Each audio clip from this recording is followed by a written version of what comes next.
ਸਤਿ ਸ਼੍ਰੀ ਅਕਾਲ ਜੀ ਸਾਰਿਆਂ ਨੂੰ। ਅੱਜ ਇੱਕ ਅਹਿਮ ਮੁੱਦੇ ਤੇ ਲਾਈਵ ਹੋਇਆ ਵਾਂ।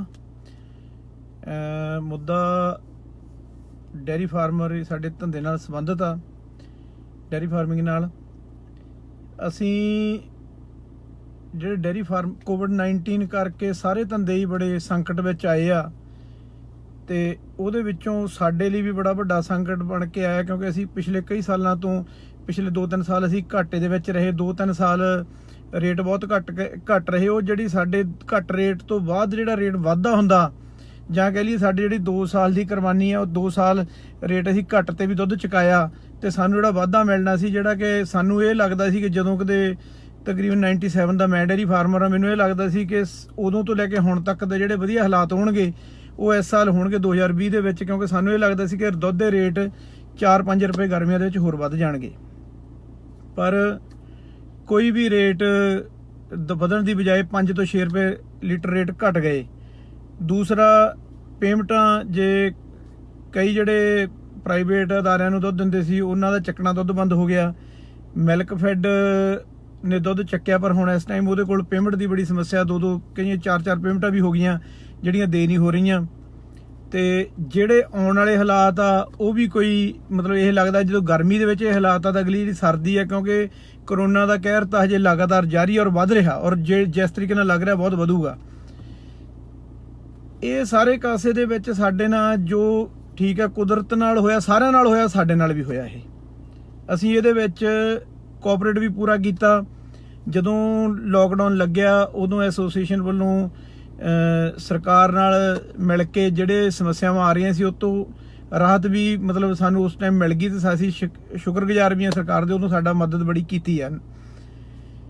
ਉਸ ਤੋਂ ਬਾਅਦ ਅਸੀਂ ਬੜੀ ਬੇਨਤੀ ਕੀਤੀ ਸਰਕਾਰ ਨੂੰ, ਕਈ ਮੀਟਿੰਗਾਂ ਦੇ ਵਿੱਚ ਮਿਲੇ, ਮੰਤਰੀ ਸਾਹਿਬਾਨ ਨੂੰ ਮਿਲੇ, ਸਾਰੇ ਮੰਤਰੀ ਸਾਹਿਬਾਨ ਨੂੰ ਮਿਲੇ, ਸਰਕਾਰ ਤੱਕ ਪਹੁੰਚ ਕੀਤੀ ਆ ਕਿ ਡੇਅਰੀ ਫਾਰਮਰਾਂ ਦਾ ਵੀ ਜਿਹੜਾ ਰੇਟ ਘਟਿਆ ਵਾ, ਘੱਟੋ ਘੱਟ ਹੁਣ ਅਸੀਂ ਪਹਿਲੇ 2-3 ਸਾਲ ਬਹੁਤ ਔਖੇ ਕੱਢੇ ਆ, ਇਹ ਸਾਡਾ ਸਮਾਂ ਹੋਰ ਵੀ ਬੜਾ ਮੁਸ਼ਕਲ ਕੱਢਿਆ। ਹੁਣ ਇੰਨਾ ਕੱਢ ਨਹੀਂ ਹੋਣਾ, ਕਿਉਂਕਿ 25-30% ਕੰਮ ਛੱਡ ਗਏ ਫਾਰਮਰ। ਇਹਨਾਂ ਫਾਰਮਰਾਂ ਨੂੰ ਬਚਾਓ। ਤੇ ਅਸੀਂ ਇੱਕ ਤਰਕ ਰੱਖਿਆ ਸੀ ਉੱਥੇ। ਇੱਕ ਤਰਕ ਇਹ ਸੀਗਾ, ਮੈਂ ਪਿੱਛੇ ਜੇ ਰੰਧਾਵਾ ਸਾਹਿਬ ਤੇ ਬਾਜਵਾ ਸਾਹਿਬ ਤੇ ਮਨਪ੍ਰੀਤ ਬਾਦਲ ਜੀ ਨਾਲ ਮੀਟਿੰਗ ਹੋਈ ਤੇ ਉਹਨਾਂ ਨੂੰ ਅੱਜ ਤੋਂ 10-15 ਦਿਨ ਪਹਿਲਾਂ ਮੀਟਿੰਗ ਹੋਈ, ਉਹਨਾਂ ਨੇ ਇੱਕੋ ਹੀ ਗੱਲ ਕਹੀ ਕਿ ਜੇ ਤੁਸੀਂ ਇੱਕੋ ਹੀ ਧੰਦਾ ਜਿਹੜਾ ਜਿਹਨੇ ਡਿਵਰਸੀਫਿਕੇਸ਼ਨ ਕੀਤੀ ਆ, ਇੱਕੋ ਹੀ ਧੰਦਾ ਜਿਹੜਾ ਸਹਾਇਕ ਧੰਦਾ ਸੀ ਪਰ ਉਹ ਧੰਦਾ ਮੁੱਖ ਧੰਦੇ ਦੇ ਤੌਰ ਤੇ ਉੱਭਰਿਆ। ਹਿੰਦੁਸਤਾਨ ਦੇ ਵਿੱਚ ਅਸੀਂ ਸਭ ਤੋਂ ਵੱਧ ਕਮਰਸ਼ੀਅਲ ਡੇਅਰੀ ਫਾਰਮ ਬਣਾਏ। ਛੋਟੇ ਜਿਹੜੇ ਸਾਡੇ ਕਿਸਾਨ ਆ, 2-4 ਗਾਈਆਂ ਮੱਝਾਂ ਵਾਲੇ, ਉਹਨਾਂ ਨੇ ਵਧੀਆ ਆਪਣੀ ਬਰੀਡ ਡਿਵੈਲਪ ਕੀਤੀ। ਤੇ ਵੀ ਤੁਸੀਂ ਇਸ ਧੰਦੇ ਨੂੰ ਵੀ ਜੇ ਮਾਰ ਲਿਆ ਤਾਂ ਫਿਰ ਅੱਗੇ ਕਿਹੜਾ ਧੰਦਾ ਤੁਸੀਂ ਖੜਾ ਕਰ ਲਓਗੇ। ਮੈਂ ਮਨਪ੍ਰੀਤ ਬਾਦਲ ਜੀ ਤੇ ਹੋਰ ਸਾਰਿਆਂ ਨੂੰ ਮੈਂ ਇਹ ਬੇਨਤੀ ਕੀਤੀ ਕਿ ਜੇ ਤੁਸੀਂ ਇਸ ਧੰਦਾ ਜਿਹੜਾ ਇੱਕੋ ਹੀ ਧੰਦਾ ਹੈ, ਵੀ ਕਿਸਾਨਾਂ ਨੇ ਆਪਦੀ ਹਿੰਮਤ ਨਾਲ, ਸਾਡੀ ਮਦਦ ਨਹੀਂ ਕਿਸੇ ਨੇ ਕੀਤੀ ਅੱਜ ਤੱਕ, ਇਹ ਅਸੀਂ ਆਪਣੇ ਬਲਬੂਤੇ ਤੇ, ਅਸੀਂ ਆਪਣੀ ਆਰਗੇਨਾਈਜੇਸ਼ਨ ਦੇ ਬਲਬੂਤੇ ਤੇ ਹੀ ਖੜੇ ਹੋਏ। ਅਸੀਂ ਬਰੀਡ ਡਿਵੈਲਪ ਕੀਤੀ, ਅਸੀਂ ਨੌਲੇਜ ਮੁਹੱਈਆ ਕਰਾਈ, ਅਸੀਂ ਇੰਡਸਟਰੀ ਨੂੰ ਲੈ ਕੇ ਆਂਦਾ, ਅਸੀਂ ਸਾਰਾ ਕੁਝ ਆਪਣੀ ਐਸੋਸੀਏਸ਼ਨ ਦੇ ਬੈਨਰ ਥੱਲੇ ਆਪਣੇ ਕਿਸਾਨਾਂ ਨੇ ਇਕੱਠੇ ਹੋ ਕੇ ਕੀਤਾ। ਇਹ 'ਚ ਸਾਡੀ ਕਿਸੇ ਨੇ ਮਦਦ ਨਹੀਂ ਕੀਤੀ। ਅਗਰ ਕਿਸਾਨਾਂ ਨੇ ਕਰ ਲਿਆ, ਸਾਨੂੰ ਹੱਲਾਸ਼ੇਰੀ ਦੇਣ ਦੀ ਬਜਾਏ ਤੁਸੀਂ ਸਾਨੂੰ ਖਤਮ ਨਾ ਕਰੋ। ਜੇ ਹੁਣ ਖਤਮ ਕਰ ਦਿੱਤਾ, ਅੱਗੇ ਫੇਰ ਦੁਬਾਰੇ ਕਿਸੇ ਨੇ ਹੋਰ ਧੰਦਾ, ਸਹਾਇਕ ਧੰਦਾ ਖੇਤੀ ਨਾਲ, ਜਿਹੜਾ ਖੇਤੀ ਦੇ ਬਦਲ ਵਜੋਂ ਸਾਡੇ ਕਿਸਾਨ ਭਰਾ ਉਹ ਅਪਣਾ ਨਹੀਂ ਸਕਣਗੇ। ਇਹਨੂੰ ਬਚਾ ਲਓ। ਤੇ ਅਸੀਂ ਇਹ ਵੀ ਗੱਲ ਬੇਨਤੀ ਕੀਤੀ ਕਿ ਅਸੀਂ ਕੋਈ ਭੀਖ ਨਹੀਂ ਮੰਗਦੇ, ਅਸੀਂ ਮਦਦ ਵੀ ਨਹੀਂ ਮੰਗਦੇ, ਪਰ ਸਾਡੇ ਤੋਂ ਲਿਆ ਪੈਸਾ ਸਾਨੂੰ ਵਾਪਸ ਕੀਤਾ ਜਾਵੇ। ਪਸ਼ੂ ਮੰਡੀਆਂ ਹੁਣ ਠੀਕ ਹੈ, ਪਿਛਲੇ ਸਾਲ ਸ਼ਾਇਦ ਉਹ ਥੋੜ੍ਹੀਆਂ ਘੱਟ ਚੜੀਆਂ, ਹੁਣ ਤੱਕ 100 ਕਰੋੜ ਰੁਪਏ ਤੇ ਸਾਲਾਨਾ ਪਸ਼ੂ ਮੰਡੀ ਚੜ੍ਹਦੀ। ਉਹਦੇ ਜਿਹੜੀ ਪਰਚੀ ਕੌਣ ਕਟਾਉਂਦਾ? ਉਹ ਡੇਅਰੀ ਫਾਰਮਰ, ਚਾਹੇ 2 ਗਾਈਆਂ ਮੱਝਾਂ ਰੱਖਣ ਵਾਲਾ, ਚਾਹੇ 20 ਵਾਲਾ, ਚਾਹੇ 200 ਵਾਲਾ। ਮੈਂ ਉਹਨਾਂ ਨੂੰ ਬੇਨਤੀ ਕੀਤੀ ਜੀ ਵੀ ਸਾਨੂੰ ਇਹ ਪੈਸਾ ਤਾਂ ਸਾਡਾ ਪੈਸਾ ਵਾ, ਤੁਸੀਂ ਇਹ ਪੈਸਾ ਰੂਰਲ ਡਿਵੈਲਪਮੈਂਟ ਦੇ ਕੋਲ ਭੇਜ ਦਿੰਦੇ ਹੋ ਤੇ ਇਹ ਪੈਸਾ ਗਲੀਆਂ ਨਾਲੀਆਂ 'ਚ ਲੱਗਦਾ। 100 ਕਰੋੜ ਸਾਡਾ ਪੈਸਾ ਸਾਤੋਂ ਗਰਾਇਆ ਗਿਆ, ਇਹ ਪੈਸਾ ਦਿੱਤਾ ਕਿਹਨੂੰ ਜਾਂਦਾ? ਗਲੀਆਂ ਨਾਲੀਆਂ ਦੇ ਵਿੱਚ ਜਿਹੜੀਆਂ 70 ਸਾਲ ਤੋਂ ਬਣੀ ਜਾਂਦੀਆਂ ਨੇ। ਵੀ ਅੱਜ ਅਸੀਂ ਜਦੋਂ 2 ਸਾਲ ਪਹਿਲਾਂ ਮੁਸ਼ਕਲ ਟਾਈਮ 'ਚ ਆਏ ਉਦੋਂ ਵੀ ਮੈਂ CM ਸਾਹਿਬ ਦੇ ਕੋਲ ਵੀ ਜਾ ਕੇ ਕੈਪਟਨ ਸਾਹਿਬ ਕੋਲ ਇਹ ਬੇਨਤੀ ਕੀਤੀ ਵੀ ਸਾਡਾ ਪੈਸਾ ਹੀ ਸਾਨੂੰ ਦੇ ਦਿਓ, ਸਾਡੀ ਇਹੀ ਮਦਦ ਕਰ ਦਿਓ। ਤੁਹਾਡਾ 100 ਕਰੋੜ ਤੁਸੀਂ ਹਰ ਸਾਲ ਲੈਂਦੇ ਹੋ ਤੇ ਸਾਨੂੰ 200-300 ਕਰੋੜ ਦੀ ਮਦਦ ਮਿਲਕਫੈਡ ਦੀ ਕਰ ਦਿਓ, ਹੋਰ ਪ੍ਰਾਈਵੇਟ ਅਦਾਰਿਆਂ ਦੀ ਕਰ ਦਿਓ। ਸਾਡਾ ਜਿਹੜਾ ਇਹ 6 ਮਹੀਨੇ ਦਾ ਪੀਰੀਅਡ ਹੁੰਦਾ ਬੰਦੇ ਦਾ ਨਿਕਲ ਜੂਗਾ। ਉਦੋਂ ਵੀ ਕਿਸੇ ਨੇ ਨਹੀਂ ਸੁਣੀ। ਹੁਣ ਉਹਨਾਂ ਨੂੰ ਮੈਂ ਕਿਹਾ ਜੀ ਹੋਰ ਅਸੀਂ ਮੰਗਦੇ ਨਹੀਂ, ਸਾਡਾ ਪੈਸਾ ਸਾਨੂੰ ਇਹੀ ਦੇ ਦਿਓ, ਇਹ ਤੁਸੀਂ ਫਾਰਮਰਾਂ ਦੀ ਮਦਦ ਕਰ ਦਿਓ, ਸਾਡਾ ਬੁਰਾ ਸਮਾਂ ਨਿਕਲ ਜੂਗਾ, ਪੇਮੈਂਟਾਂ ਹੋ ਜਾਣਗੀਆਂ, ਦੁੱਧ ਦੇ ਰੇਟ ਨਹੀਂ ਘਟਣਗੇ। ਦੁੱਧ ਦੇ ਰੇਟ ਕਿਉਂ ਘਟ ਰਿਹਾ? ਕਿਉਂਕਿ ਸਟਾਕ ਜ਼ਿਆਦਾ ਹੋ ਗਿਆ, ਸਟਾਕ ਦੇ ਕੋਲ ਪੇਮੈਂਟ ਹੈ ਨਹੀਂ ਗੀ। ਸਟਾਕ ਜੇ ਰੱਖਣਾ ਵਾ ਹੋਰ ਤਾਂ ਪੈਸਾ ਚਾਹੀਦਾ, ਪੈਸਾ ਮਿਲਕਫੈਡ ਕੋਲ ਵੀ ਹੈ ਨਹੀਂ। ਤੇ ਜੇ ਮਿਲਕਫੈਡ ਰੇਟ ਘਟਾਉਂਦਾ ਤਾਂ ਪੰਜਾਬ ਦੇ ਸਾਰੇ ਹੀ ਪਲਾਂਟ ਘਟਾ ਦਿੰਦੇ ਆ, ਜੇ ਮਿਲਕਫੈਡ ਵਧਾਉਂਦਾ ਤਾਂ ਸਾਰੇ ਵਧਾ ਦਿੰਦੇ ਆ। ਇਸ ਕਰਕੇ ਪਹਿਲ ਕੋਈ ਨਹੀਂ ਕਰਦਾ। ਇਸ ਕਰਕੇ ਮਿਲਕਫੈਡ ਇੱਕ ਰੇਟ ਤੈਅ ਕਰਨ ਵਾਲੀ ਏਜੰਸੀ ਦੇ ਤੌਰ ਤੇ ਅੱਜ ਮੰਨਿਆ ਜਾ ਸਕਦਾ। ਜੇ ਉਹ ਮਿਲਕਫੈਡ ਨੂੰ ਕੋਈ ਕ੍ਰਾਸ ਕਰੂਗਾ ਤਾਂ ਅਸੀਂ ਮੰਨਾਂਗੇ ਵੀ ਅਸੀਂ ਉਹਨੂੰ ਮੰਨ ਸਕਦੇ ਹਾਂ। ਇਸ ਕਰਕੇ ਹੀ ਕਹਿੰਦੇ ਮਿਲਕਫੈਡ ਦੀ ਮਦਦ ਕਰ ਦਿਓ। ਮਿਲਕਫੈਡ ਦੀ ਮਦਦ ਕਰੋਗੇ ਸਾਰਿਆਂ ਦੀ ਮਦਦ ਹੋ ਜੂਗੀ। ਸਾਡੀ ਗੱਲਾਂ ਨਾਲ ਸਹਿਮਤ ਵੀ ਹੋਏ ਆ ਤੇ ਅਸੀਂ ਉਮੀਦ ਕਰਦੇ ਹਾਂ ਸ਼ਾਇਦ ਕੋਈ ਉਹਦਾ ਰਿਜ਼ਲਟ ਵੀ ਆ ਜਾਏ। ਸਾਨੂੰ ਲੱਗ ਰਿਹਾ ਕੋਈ ਫਾਈਲ ਗਈ ਵੀ ਆ, ਸਾਨੂੰ ਇਹ ਲੱਗਦਾ ਵੀ ਕੋਈ ਸ਼ਾਇਦ ਉਹਦਾ ਰਿਜ਼ਲਟ ਨਿਕਲੇ, ਜਿੰਨਾ ਕੁ ਵੀ ਨਿਕਲੂਗਾ ਪੋਜ਼ਿਟਿਵ ਹੋਣ ਦੀ ਸਾਨੂੰ ਉਮੀਦ ਹੈ। ਪਰ ਜਿਹੜਾ ਕੁਝ ਦਿਨ ਪਹਿਲਾਂ ਇੱਕ ਸਾਡੇ ਲਈ ਮਾੜੀ ਗੱਲ ਹੋਈ ਆ, ਉਹ ਹੋਈ ਆ ਕਿ ਮੋਦੀ ਸਰਕਾਰ ਕਹਿੰਦੀ ਵੀ ਇਨਕਮ 2022 ਤੱਕ ਡਬਲ ਕਰਨੀ ਆ। ਪਰ ਉਹ ਇਹ ਵੀ ਸੋਚਦੇ ਵੀ ਇਹ ਹਜੇ ਤੱਕ ਜਿਉਂਦੇ ਕਿਉਂ ਆ? ਡਬਲ ਕਰਨੀ ਆ, ਇਹ ਇਹਨਾਂ ਦੀ ਖਤਮ ਕਿਵੇਂ ਕਰਨੀ ਆ ਇਨਕਮ? ਉਹਨਾਂ ਨੇ ਅੱਜ ਜਦੋਂ ਸਾਰੇ ਹਿੰਦੁਸਤਾਨ ਦਾ ਡੇਅਰੀ ਫਾਰਮਰ ਦਾ ਬੁਰਾ ਹਾਲ ਆ, ਕਿਸੇ ਦਾ ਦੁੱਧ ਨਹੀਂ ਚੱਕ ਹੋ ਰਿਹਾ, ਕਿਸੇ ਨੂੰ ਦੁੱਧ ਦਾ ਰੇਟ ਨਹੀਂ ਮਿਲ ਰਿਹਾ, ਤੇ ਅੱਜ ਲੋੜ ਕੀ ਸੀ ਕਿ ਜਿਹੜਾ ਸਾਡਾ ਸਟਾਕ ਪਾਊਡਰ ਦਾ ਸਟਾਕ ਆ, ਸਾਡਾ ਜਿਹੜਾ ਘਿਓ ਦਾ ਸਟਾਕ ਆ, ਇਹ ਸਾਰਾ ਐਕਸਪੋਰਟ ਕੀਤਾ ਜਾਵੇ। ਕਿਸੇ ਵੀ ਚਾਹੇ ਮਿਡਲ ਕੰਟਰੀਆਂ ਦੇ ਵਿੱਚ, ਮਿਡਲ ਈਸਟ 'ਚ ਕੀਤਾ ਜਾਵੇ, ਚਾਹੇ ਜਿੱਥੇ ਤੁਸੀਂ ਕਿਸੇ ਨੂੰ ਮਦਦ ਕਰਦੇ ਹੋ ਉੱਥੇ ਉਹਨਾਂ ਨੂੰ ਮਦਦ ਦੇ ਰੂਪ ਦੇ ਵਿੱਚ ਦੇ ਦਿਓ। ਉਲਟਾ ਕੀ ਕੀਤਾ?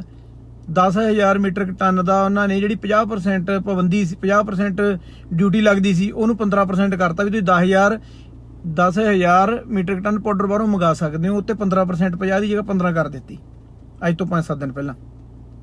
ਕਿਉਂ ਕੀਤੀ? ਕਿਉਂਕਿ ਆਈਸਕ੍ਰੀਮ ਵਾਲਿਆਂ ਦੀ ਇੱਕ ਲੌਬੀ ਆ, ਉਹਨਾਂ ਨੇ ਉਹਨਾਂ ਨੂੰ ਮੱਥਾ ਟੇਕਿਆ, ਕੀ ਕੀਤਾ? ਉਹ 15% ਉਹ ਜਿਹੜੇ ਥੋੜੇ ਜਿਹੇ ਬੰਦਿਆਂ ਦੀ ਲੌਬੀ ਨਾਲ, ਤੇ ਉਹਨਾਂ ਨੇ ਸਾਡੀ ਇਨਕਮ ਜ਼ੀਰੋ ਕਰਨ ਲਈ ਇਹ ਕੰਮ ਕਰ ਦਿੱਤਾ।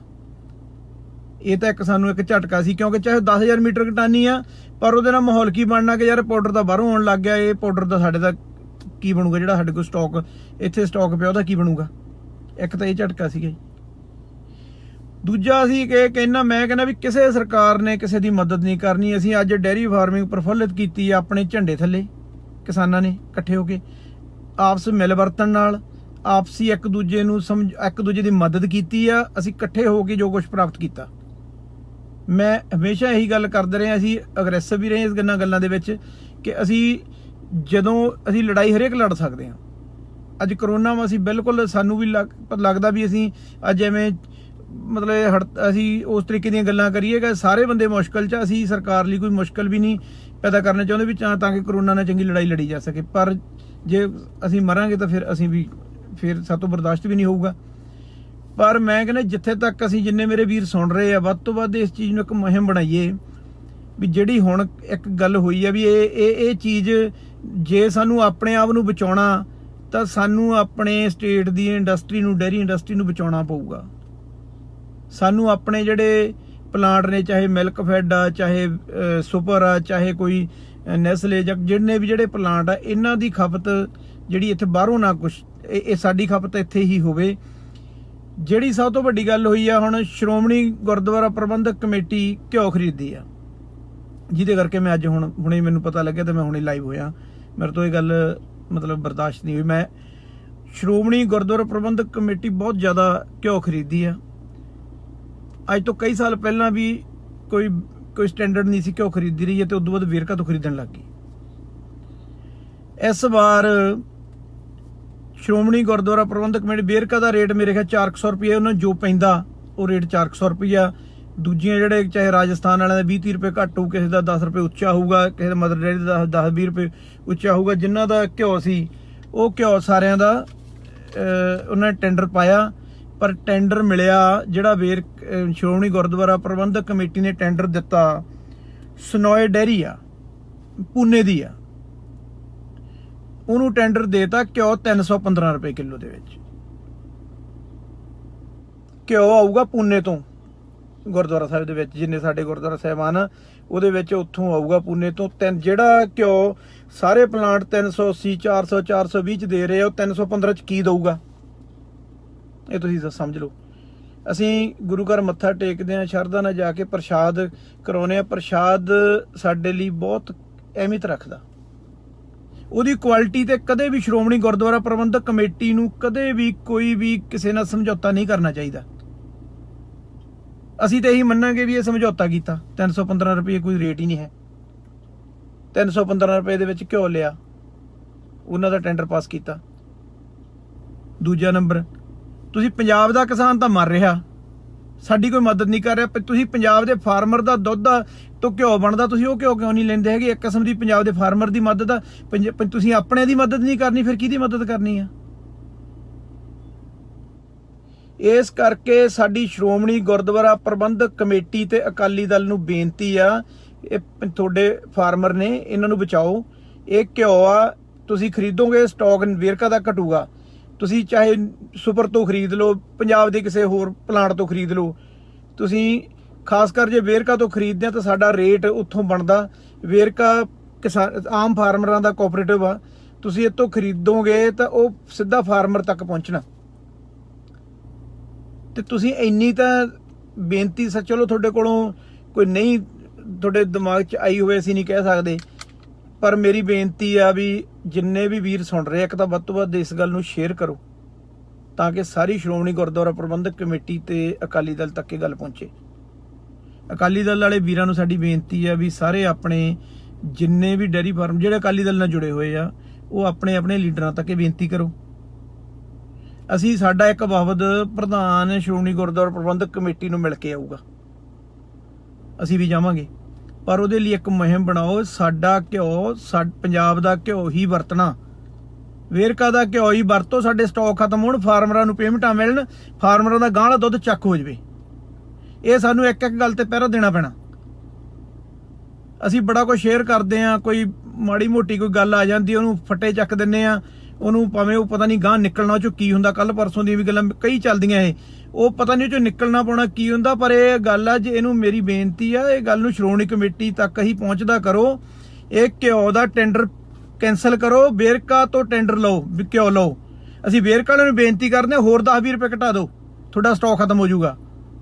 ਤੁਸੀਂ ਗੁਰੂ ਘਰ ਦੇ ਨਾਂ ਤੇ ਤੁਸੀਂ ਮੱਥਾ ਟੇਕ ਦਿਓ, ਥੋੜਾ ਹੋਰ ਘਟਾ ਲਓ। ਅਸੀਂ ਵੇਰਕਾ ਵਾਲਿਆਂ ਨੂੰ ਬੇਨਤੀ ਕਰ ਦਾਂਗੇ। ਤੇ ਅਸੀਂ ਇਹਨਾਂ ਨੂੰ ਬੇਨਤੀ ਕਰਦੇ ਆ ਵੀ ਸ਼੍ਰੋਮਣੀ ਗੁਰਦੁਆਰਾ ਪ੍ਰਬੰਧਕ ਕਮੇਟੀ ਦੇ ਪ੍ਰਧਾਨ ਨੂੰ ਬੇਨਤੀ ਕਰਦੇ ਆ, ਕਮੇਟੀ ਮੈਂਬਰ ਜਿਹੜੇ ਸੁਣਦੇ ਹੋਣਗੇ ਉਹਨਾਂ ਨੂੰ ਬੇਨਤੀ ਕਰਦੇ ਆ, ਇਹ ਤੁਸੀਂ ਪੰਜਾਬ ਦੇ ਕਿਸਾਨ ਨੂੰ ਬਚਾ ਲਓ। ਸਾਨੂੰ ਤਾਂ ਮਾਰਨ ਲਈ ਸਾਰੇ ਹੀ ਪਏ ਹੋਏ ਆ। ਹੁਣ ਤੁਸੀਂ ਘੱਟੋ ਘੱਟ ਗੁਰੂ ਘਰ ਜਿਹੜੀ ਸ਼੍ਰੋਮਣੀ ਗੁਰਦੁਆਰਾ ਪ੍ਰਬੰਧਕ ਕਮੇਟੀ ਹੈ, ਉਹ ਤਾਂ ਪੰਜਾਬ ਦੇ ਫਾਰਮਰ ਨਾਲ ਖੜ ਜਾਵੇ, ਕਿਉਂਕਿ ਕਿਉਂ ਅਸੀਂ ਕਹਿੰਦੇ ਕੁਆਲਿਟੀ ਵੀ ਮਿਲਣੀ ਹੈ ਉਹਨਾਂ ਨੂੰ। ਤੁਸੀਂ ਆ 315 ਦੇ ਵਿੱਚ ਕੀ ਕੁਆਲਿਟੀ ਲੈ ਲਓਗੇ? 315 ਜਿਹੜੀ ਚੀਜ਼ ਸਸਤੀ ਤੋਂ ਸਸਤੀ ਲਵਾਂਗੇ, ਜਿਹੜਾ ਘਿਓ ਪਈ 400 ਰੁਪਏ ਰਿਹਾ 315 ਚ ਕਿਵੇਂ ਦਿੱਤਾ ਜਾਊਗਾ? ਮੇਰੀ ਸਾਰਿਆਂ ਨੂੰ ਹੱਥ ਜੋੜ ਕੇ ਬੇਨਤੀ ਆ, ਇਹਨੂੰ ਇੱਕ ਮੁਹਿੰਮ ਬਣਾਓ। ਅਸੀਂ ਇਹਨੂੰ ਲਾਮਬੰਦ ਹੋਵੇ ਤੇ ਨਹੀਂ, ਅਸੀਂ ਸ਼੍ਰੋਮਣੀ ਗੁਰਦੁਆਰਾ ਪ੍ਰਬੰਧਕ ਕਮੇਟੀ ਪ੍ਰਧਾਨ ਨੂੰ ਬੇਨਤੀ ਵੀ ਕਰਾਂਗੇ। ਅਸੀਂ ਇਹਦੇ ਲਈ ਜੋ ਉਹ ਐਸੋਸੀਏਸ਼ਨ ਵੱਲੋਂ ਕਰਾਂਗੇ। ਸਾਰੇ ਐਸੋਸੀਏਸ਼ਨ ਦੇ ਮੈਂਬਰ, ਚਾਹੇ ਨਹੀਂ ਹੈਗੇ ਮੈਂਬਰ, ਕੋਈ 2 ਗਾਈਆਂ ਮੱਝਾਂ ਵਾਲਾ ਵੀਰ ਆ, ਚਾਹੇ ਕੋਈ ਚੰਗਾ ਦੁੱਧ ਪੀਣ ਦਾ, ਚਾਹੇ ਕੋਈ ਦਰਦ ਰੱਖਦਾ ਕਿਸਾਨੀ ਨਾਲ, ਤੇ ਮੇਰੀ ਬੇਨਤੀ ਆ ਵੀ ਇਹ ਪ੍ਰਧਾਨ ਸਾਹਿਬ ਲੌਂਗੋਵਾਲ ਸਾਹਿਬ ਨੂੰ ਵੀ ਇੰਨੀ ਕੁ ਮਿਹਰਬਾਨੀ ਕਰੋ ਵੀ ਪੰਜਾਬ ਦੇ ਕਿਸਾਨ ਲਈ ਖੜੇ ਹੋ ਜਾਓ।